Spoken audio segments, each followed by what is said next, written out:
बताइए।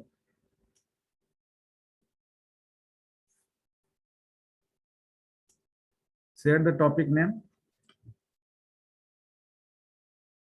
Sir IBM PC और sir IBM PC boot processing of IBM PC दोनों अलग अलग चीज है सर। नहीं, IBM PC बोलिए या और architecture of Intel 8086। Basically, architecture of IBM PC means architecture of Intel 8086. Booting process is another part. Sir सिर्फ आपने booting process of IBM PC पढ़ाया है। हाँ ठीक है, तो booting process in IBM PC में जो नॉर्मल जनरलाइज बूटिंग प्रोसेस है वही चीज आपको यहाँ बताना है। IBM PC अगर बोला जाए कि आर्किटेक्चर ऑफ IBM PC, तो आर्किटेक्चर ऑफ Intel 8086 ही बताना है, बिकॉज IBM PC यहाँ पर 8086 आर्किटेक्चर को अडॉप्ट किया था। 8088 या 8086 both having the same architecture, ठीक है ना, only the name will be change. तो IBM PC का अगर आर्किटेक्चर पूछा जाए कि आर्किटेक्चर ऑफ IBM PC, तो you have to give the architecture of Intel 8086। Booting sir block processing, diagram भी वही हुआ सर, आर्किटेक्चर ऑफ Intel 80 का ब्लॉक डायग्राम बना देंगे। हाँ हाँ हाँ वही हुआ वही। मतलब IBM PC अगर आपको आर्किटेक्चर ऑफ IBM PC बताना है तो you have to discuss BIU as well as EU execution unit unit और बस इंटरफेस यूनिट, ये दोनों आपको बताना होगा। और and sir this peripheral device क्या हुआ सर IBM PC में सर? पेरिफेरल डिवाइसेस जो भी input output storage devices use हुआ। पेरिफेरल डिवाइसेस में तो आपका सब इनपुट आउटपुट स्टोरेज डिवाइसेस ये सब आएगा। जो भी इनपुट डिवाइसेस यूज हुआ वो आउटपुट डिवाइस, मॉनिटर किस तरह का यूज हुआ, स्टोरेज डिवाइस किस तरह का यूज हुआ। लेकिन यहाँ पेरिफेरल डिवाइस कंट्रोलर अगर होगा तो पेरिफेरल डिवाइस कंट्रोलर हम लोग डिस्कस किए हैं। जो पेरिफेरल जितने भी पेरिफेरल डिवाइसेस हैं उसको कंट्रोल करता है। तो peripheral device controller used in Intel 8086 हम लोग डिस्कस किए, क्या है, कौन सा DMA पेरिफेरल? हाँ सर, DMA कंट्रोलर। नहीं नहीं नहीं नहीं, DMA controller is another thing. Peripheral device controller में पेरिफेरल हम लोग डिस्कस किए थे कि जो जितने भी पेरिफेरल आपका 8086 में कनेक्ट होते हैं वो सारे पेरिफेरल्स को कंट्रोल करने के लिए there is a device controller, peripheral device controller. like DMA controller 8237 8257 is the DMA controller, it acts as a DMA controlling operations को जो कंट्रोल करने के लिए यूज होता है। तो DMAC के रूप में आपका वो कंट्रोलर यूज होता है। तो स्पेसिफिक DMAC कंट्रोलर यूज हुआ 8086 में, जिसका नेमिंग कन्वेंशन हम लोग 8237 8257 देखे। उसी तरह से आपका जो है मेमोरी कंट्रोलर हम लोग देखे, ठीक है ना। तो उसी तरह से पेरिफेरल डिवाइस कंट्रोलर भी हम लोग देखे थे। 8255 नाम हम लोग डिस्कस किए थे ना। Yes sir. हाँ, तो that is the controller used to control the activities of peripheral connected with the 8086 microprocessor. Any other? Sir हम लोग 8257 डिस्कस किए थे सर। 8257 इज DMA कंट्रोलर, ठीक है ना। 8257 हम लोग और 8237 ये दोनों DMA कंट्रोलर के रूप में यूज होता है। 8237 का आर्किटेक्चर हम लोग देखे थे, जिसमें 4 इंडिपेंडेंट DMA चैनल होता है। हर चैनल में रिक्वेस्ट और एक्नॉलेजमेंट लाइन होता है, यानी कि request 0 acknowledgement 0, request 1 acknowledgement 1, request 2 acknowledgement 2, request 3 acknowledgement 3, यानी total 4 independent and independent programmed channel is there.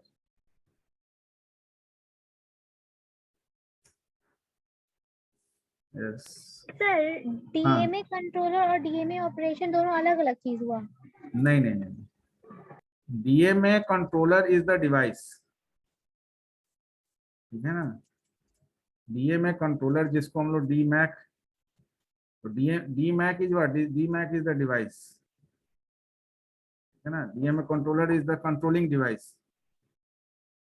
तो सर अगर डीएमए कंट्रोलर का फिगर पूछेगा सर, तो हम ये वाला बस रिक्वेस्ट और बस ग्रांट वाला फिगर बनाएंगे या फिर ये वाला सर फिगर बनाएंगे जिसमें है ना। डीएमए कंट्रोलर अगर आपसे पूछा जाएगा कि DMA controller used in Intel 8086, 8087 and 57 sir तो ऑल्सो। यहाँ पर आपको 8237, 8257, ये दो डीएमए कंट्रोलर आपका 8086 में यूज किया गया था। इस डीएमए कंट्रोलर का आर्किटेक्चर ड्रॉ करना होगा, ब्लॉक डायग्राम। लेकिन अगर सिंपली अगर डीएमए ऑपरेशन पूछा जाएगा, तब उसमें आप बस ग्रांट और बस रिक्वेस्ट, ये दोनों पिन को बताएंगे। बस रिक्वेस्ट बीआर बीजी पिन जो डीमैक से आपका जुड़ा रहेगा। फिर फर्दर आपका डीएमए दिस कंट्रोलर से, और in between their is a memory also. तो ये डायग्राम आपको बनाना होगा अगर डीएमए ऑपरेशन पूछा जाएगा, ठीक है ना। हाँ, सर अगर block diagram of DMA controller पूछा तो sir. Block diagram of DMA controller, directly block diagram of DMA controller अगर पूछा जाएगा, तो उसमें आप 8237 या 82, अब वहां चूंकि मेंशन नहीं है कि 8086, तो आपको जो आपका जो सिलेबस है उसमें आपको 8086 आर्किटेक्चर ही पढ़ना है। तो डीएमए कंट्रोलर अगर पूछा जा रहा है तो 8086 का ही जो आपका कंटेक्स्ट में आंसरिंग करना होगा। और सर डीएमए, डायग्राम पूछेगा तो कंटेक्स्ट में करेंगे या फिर डायग्राम हाँ, बनाएंगे। अगर डीएमए कंट्रोलर पूछ रहा है तो डीएमए कंट्रोलर आपका जो है पर्टिकुलर जो यूज सर हुआ है। पिन ऑफ सर हम पिन ऑफ 8257 नहीं बना सकते सर। क्यों नहीं, वो भी बना, दोनों में से कोई भी आप बना सकते हैं। ओके पिन बता बना देंगे सकते हैं ना सर। क्या है। सर पिन बना सकते हैं ना, पिन डायग्राम ऑफ 8257 सर। हाँ हाँ, बना डीएमए सकते कंट्रोलर का अगर डायग्राम पूछेगा तो। बना सकते हैं, बना सकते हैं।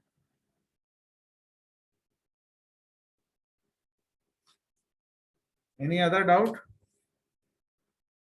Only Samreen has doubt, rest of the student have no doubt. Okay.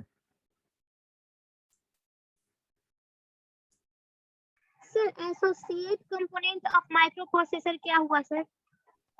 Associate components, associated मतलब कि जो भी संलग्न, यानी कि attached components.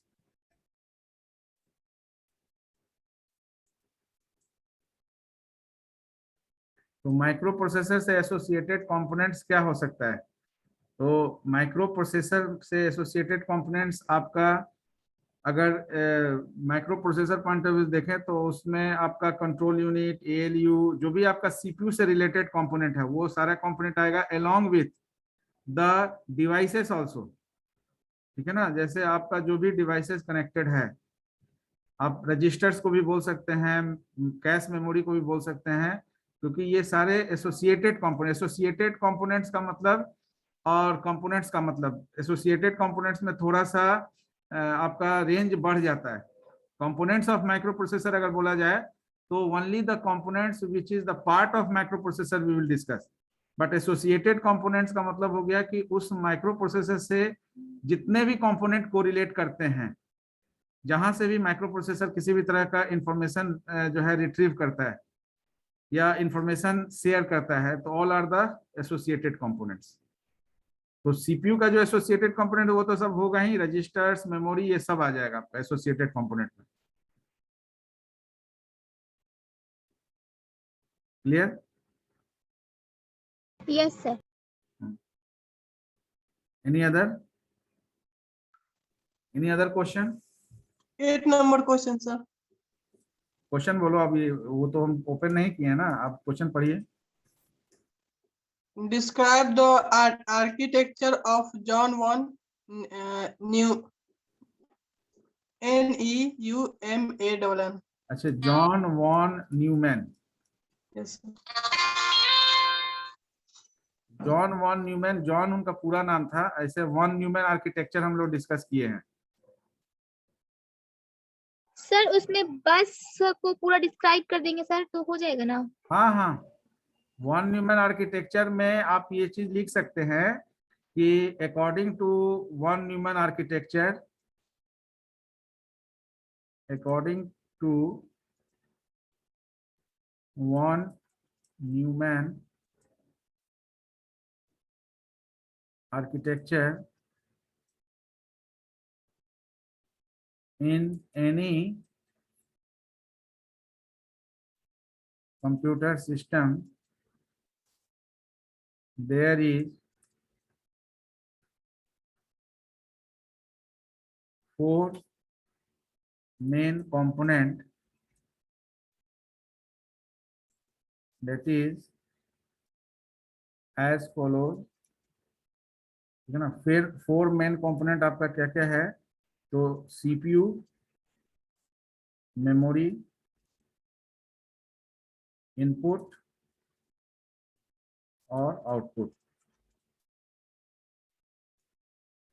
All component communicate each other through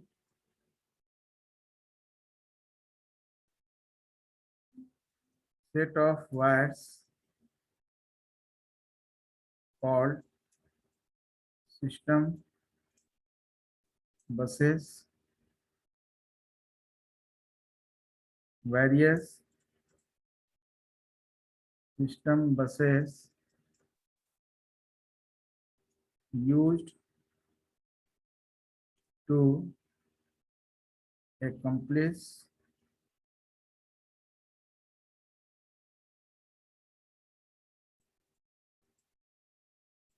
communication between components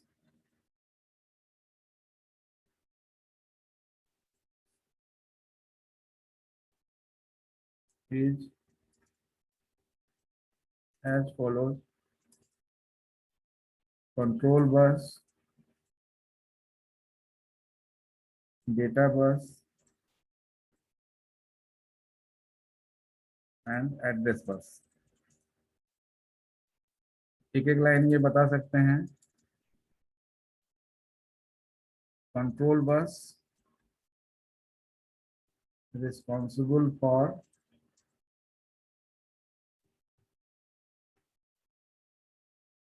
movement of control signals, और मूवमेंट ऑफ कंट्रोल सिग्नल्स यहाँ पर ये बताने की जरूरत नहीं है कि control signals are generated by the CPU और the CU part of the CPU. Address bus responsible for carries address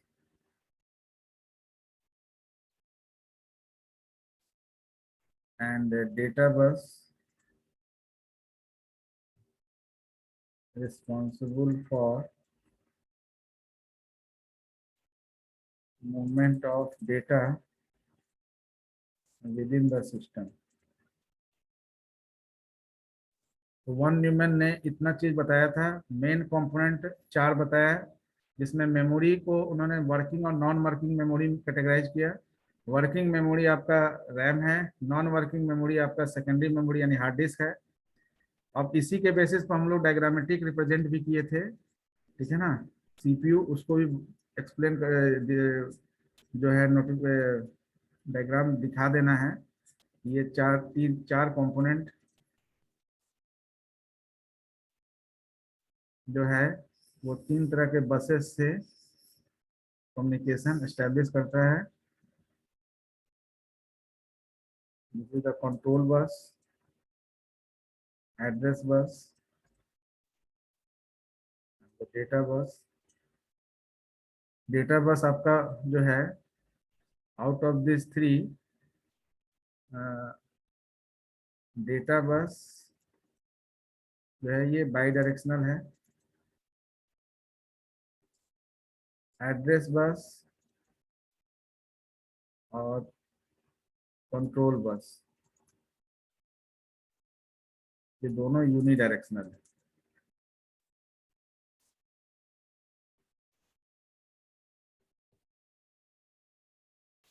ठीक है ना। तो डेटा बस का इस्तेमाल आपका जो सीपीयू है वो दोनों पर्पस के लिए करता है। डेटा सीपीयू को डेटा इन भी करना होता है प्रोसेस करने के लिए, और डेटा प्रोसेस होने के बाद डेटा आउट भी करना होता है। मेमोरी भी डेटा बस को डुअल मैनर में यूज करती है। इनपुट डिवाइस का क्या काम है? इनपुट डिवाइस से आप डेटा भेजते हैं और आउटपुट डिवाइस को वो डेटा रिसीव करना होता है। यानी through input device you send the data through data bus and that is reach to the output device through the data bus. तो ये इनवर्ड आउटवर्ड होगा, ये इनवर्ड होगा। Is it clear? Yes CPU जो है Yes, sir. एड्रेस बस का इस्तेमाल address भेजने के लिए करता है, यानी कि CPU generate the address, and वो एड्रेस किसको चाहिए होता है? मेमोरी को भी चाहिए होता है, इनपुट को भी चाहिए होता है और आउटपुट को भी चाहिए होता है। क्लियर है?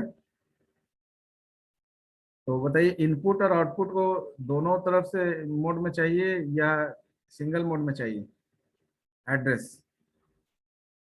सर, सिंगल में। And what about the control bus? Sir control bus sir in करेगा सर, ये सिंगल जाएगा सर। और आउटपुट भी सर, आउटपुट में भी कंट्रोल बस जाएगा sir, single direction, unidirectional रहेगा सर। एड्रेस बस सीपीयू को एड्रेस चाहिए भी होगा कि केवल एड्रेस सेंड करेगा?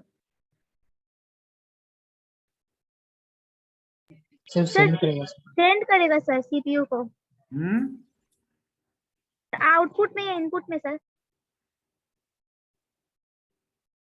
सर सीपीयू को sir, CPU control bus sir CPU को देगा हम्म और बाकी मेमोरी और इनपुट आउटपुट सर लेगा। अच्छा, ये हम लोग जब डिस्कस किए थे तो पहले ही स्लाइड में इसको डिस्कस किए थे। Yes sir. यानी कि जब आपका डिस्कस हुआ था तो उसमें वन न्यूमैन आर्किटेक्चर हम लोग डिस्कस किए थे। तो वन न्यूमैन आर्किटेक्चर में directions, you just see that particular content, जो कंटेंट शेयर किए थे उसको ओपन करके देखिए पहले। सर सीपीयू सर कंट्रोल बस को देगा सर।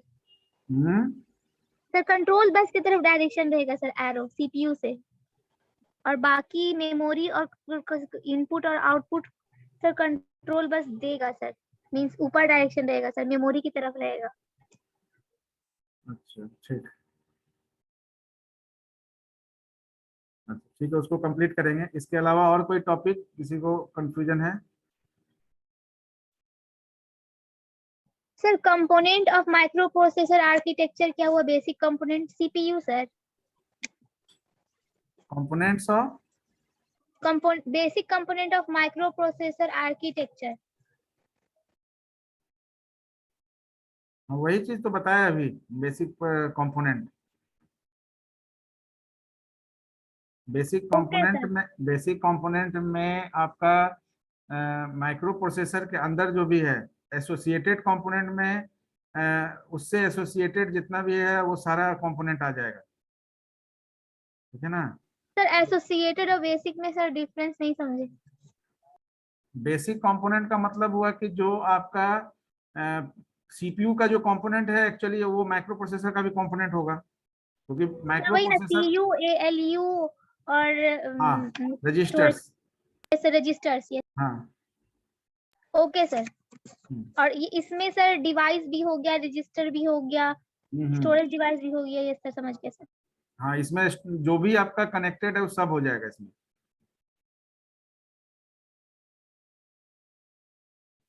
एनी अदर, और कोई क्वेश्चन?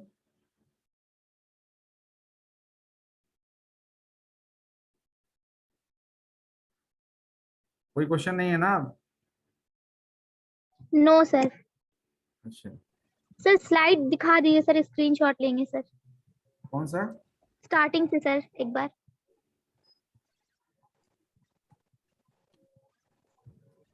इसको हम डाल देंगे, आज डाल देंगे, ठीक है ना?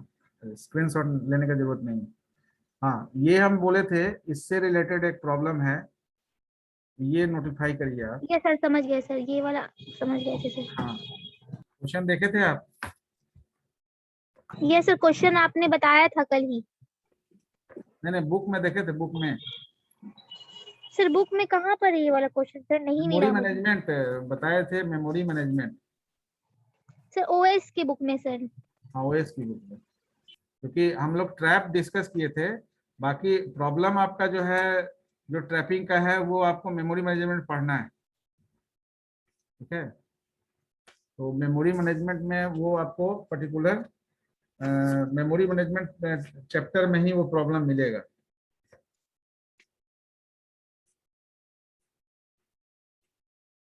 दूसरा,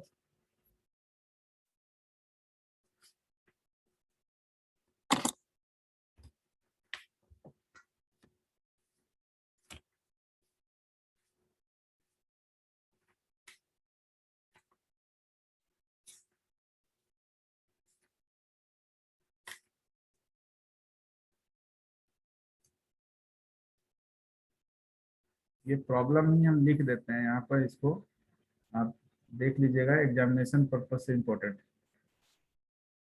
ये प्रॉब्लम था, इसमें एक्चुअल डेटा जो है वही डेटा हम दे देते हैं, क्योंकि कभी कभी बेस रजिस्टर और रीलोकेशन रजिस्टर दोनों दिया रहता है। तो उस केस में कंफ्यूज नहीं होना है। उस केस में आपका जो है,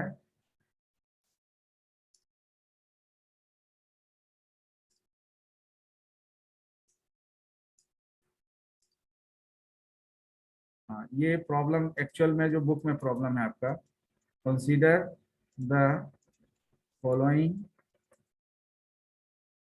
segment table, that is segment base and length. अब देखिए यहाँ पर बेस और लेंथ दिया हुआ है, तो ये चीज क्लियर समझ लीजिए कि बेस हो या रीलोकेशन रजिस्टर, दोनों सेम है सर। हाँ, दोनों का मीनिंग सेम है। बेस बोला जाए या रीलोकेशन रजिस्टर, लेंथ बोला जाए या लिमिट रजिस्टर, ठीक है ना? तो क्वेश्चन में कभी कभी लेंथ और बेस दिया रहेगा, तो उस केस में आपको उसी को एज्यूम करना है। तो segment 0 1 2 3 4 segment is there. Base मतलब रीलोकेशन रजिस्टर या बेस रजिस्टर। तो 219 हम लोग लिए थे, 600, 2300, 14, 90, 100, 1327, 580, 1952, 96. Now the rest part of the question is, what are the physical addresses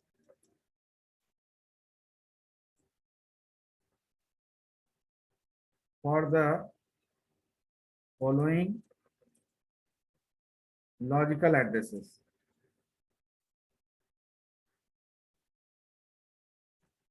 है ना? And in that there is 5 segment. 0 is the segment number, 430 is the logical address, 1 is the segment number, 10 is the logical address, 2, 500, 3, 400, 4, 112. Now to solve this problem, you just use this flow chart.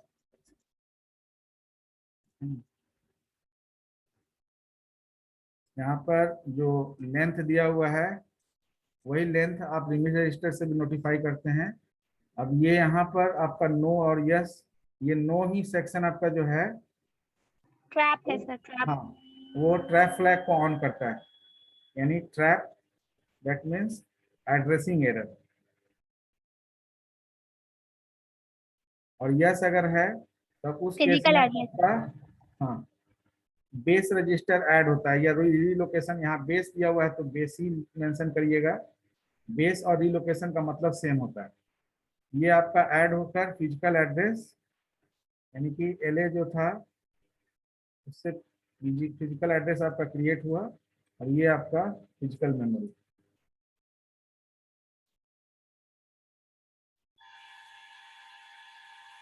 है ना।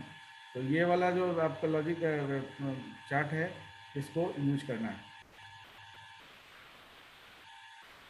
ठीक है। इसमें अब कुछ, sir एक हाँ last question है सर। हाँ बोलिए। Sir various classification of instruction क्या हुआ sir? Zero address, one address sir.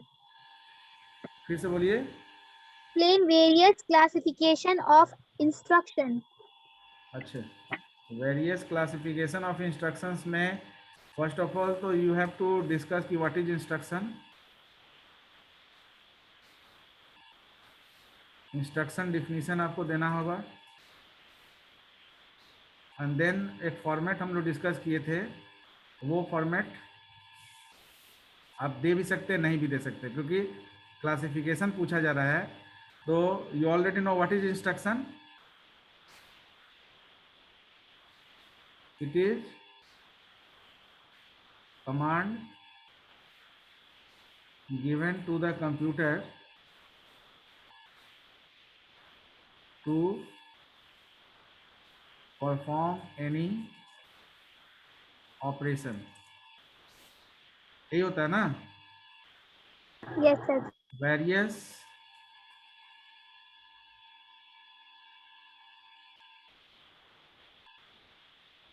Types या ऑफ इंस्ट्रक्शंस,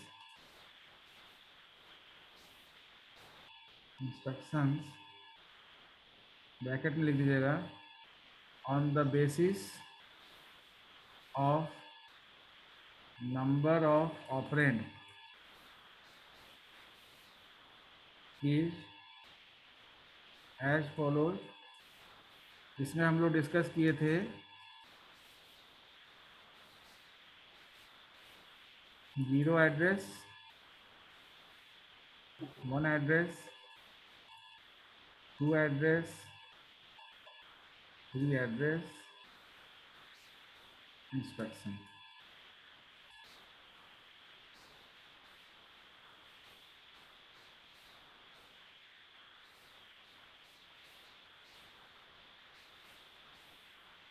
यही आपको बताना है। अब जब हम लोग सर इसको जीरो, एक्सप्लेन भी हाँ करना पड़ेगा सर हो सबको। जाएगा ना, हाँ जीरो एड्रेस, वन एड्रेस को सर एक्सप्लेन भी करना पड़ेगा। हाँ, अगर ये 5 आंसर में होगा तो 5 नंबर का होगा तो एक्सप्लेन करना पड़ेगा। तो यहाँ पर जब एक्सप्लेन करेंगे तो आप फोकस करेंगे 2 पॉइंट पर। पहला चीज़ कि result, RUSU, result storage area, और दूसरा चीज़ ऑपरेंड ऑन विच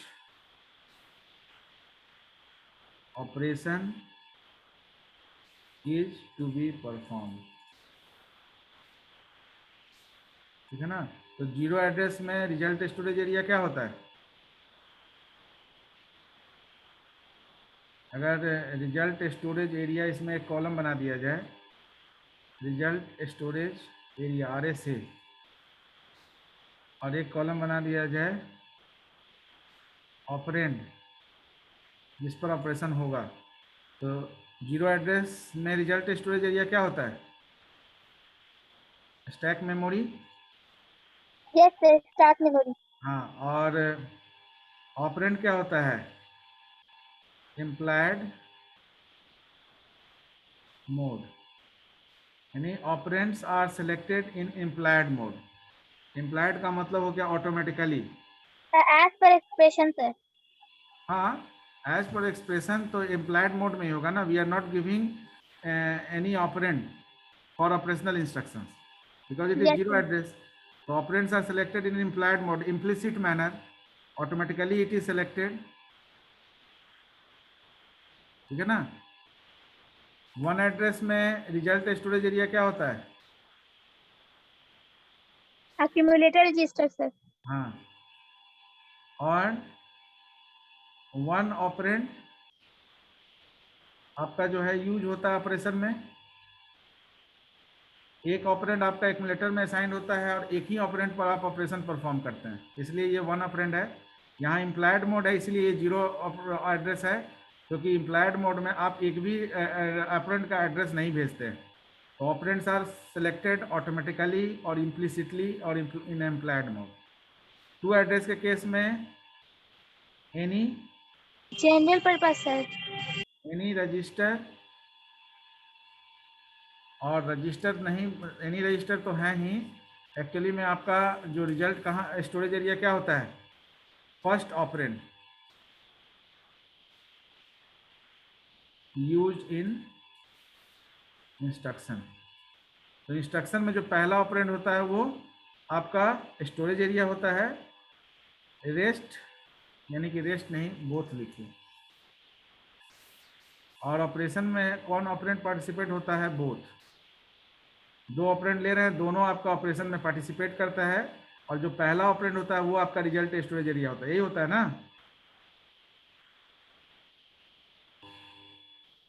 Yes. और थ्री एड्रेस के केस में क्या है कि थ्री एड्रेस के केस में आपका जो रिजल्ट है स्टोरेज एरिया है वो मेमोरी,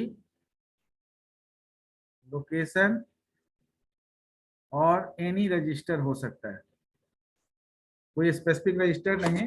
एनी रजिस्टर मतलब एनी जनरल पर्पस रजिस्टर, ठीक है।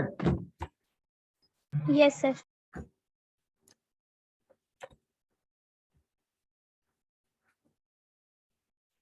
और रिजल्ट आप ऑपरेंड जिस पर ऑपरेशन होता है वो क्या होता है, last two operand. Last operand sir. हाँ, last two operand.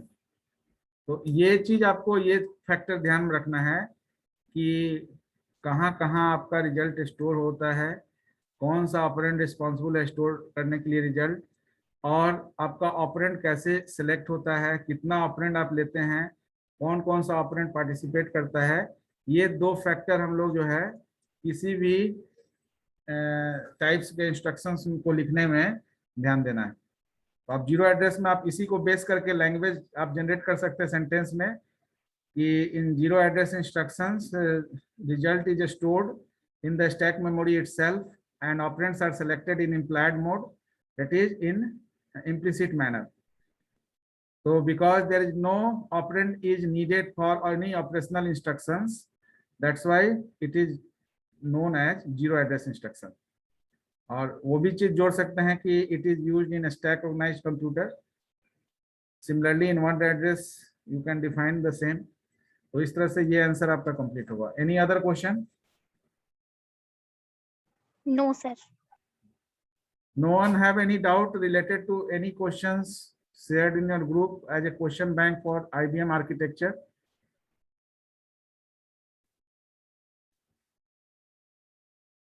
Oh, yes, anyone?